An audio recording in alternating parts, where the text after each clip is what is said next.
ASEAN Economic Ministers, distinguished guests, ladies and gentlemen. I'm very happy to welcome all of you to Singapore for the 50th ASEAN Economic Ministers Meeting. ASEAN was established 51 years ago, with peace and prosperity as its founding principles. Southeast Asia at that time was a troubled and unstable region, rife with hostilities and confrontation. The original 5 members, Indonesia, Malaysia, the Philippines, Singapore, and Thailand, came together to form a regional platform so as to put this history behind them, build trust amongst themselves, and bring about peace and stability in the region. That way, each country could focus on its own nation building and improve its people's lives. Over the next decade, ASEAN progressively achieved this initial objective. It was a political objective. ASEAN then expanded its focus to economic cooperation so that member states would not only prosper alone, but thrive together. From the late 1970s, economic cooperation and integration became an important part of ASEAN's agenda. Eventually, economic cooperation became a key pillar that underpinned ASEAN's success and cohesion. With stronger linkages came mutual economic interdependence and benefit.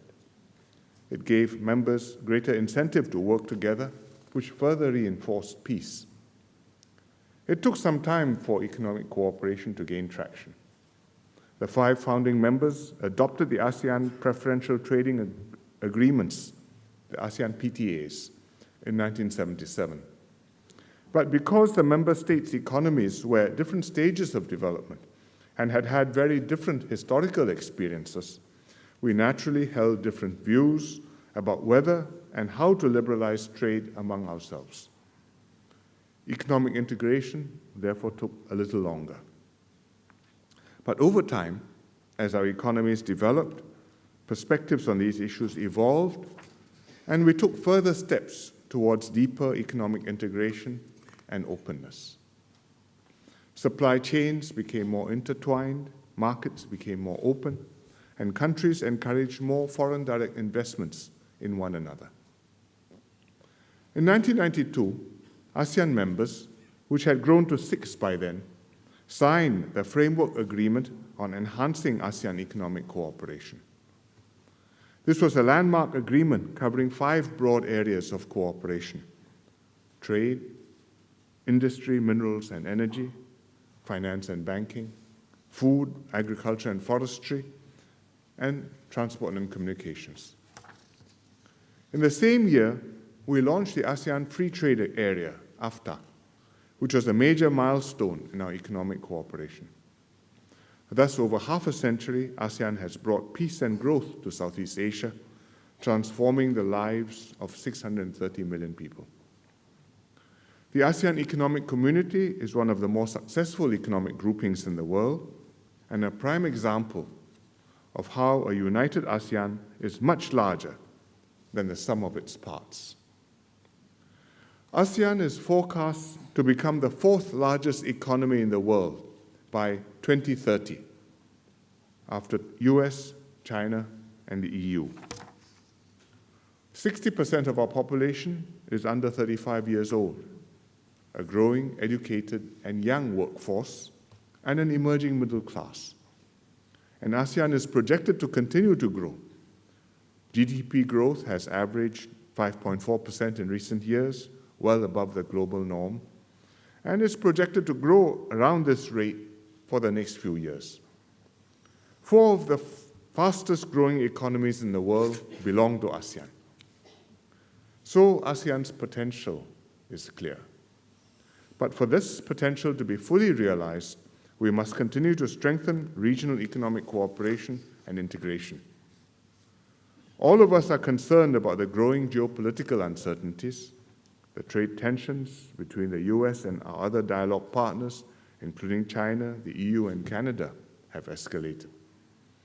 The rules-based multilateral trading system, which has underpinned ASEAN's growth and prosperity, is under pressure.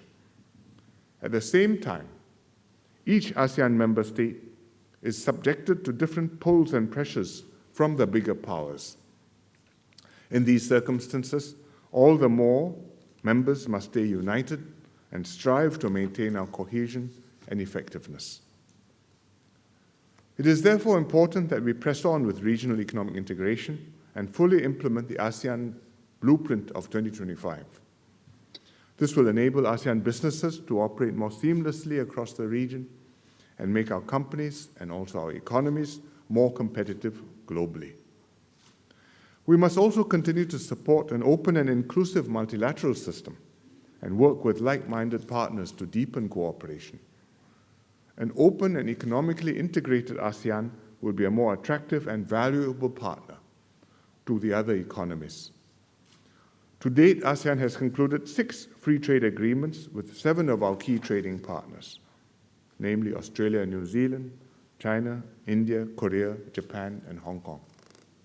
ASEAN has also exerted significant effort to make progress on the Regional Comprehensive Economic Partnership, or the RCEP. The RCEP builds upon the existing 5 ASEAN plus 1 FTAs to strengthen economic linkages and enhance trade and investment flows.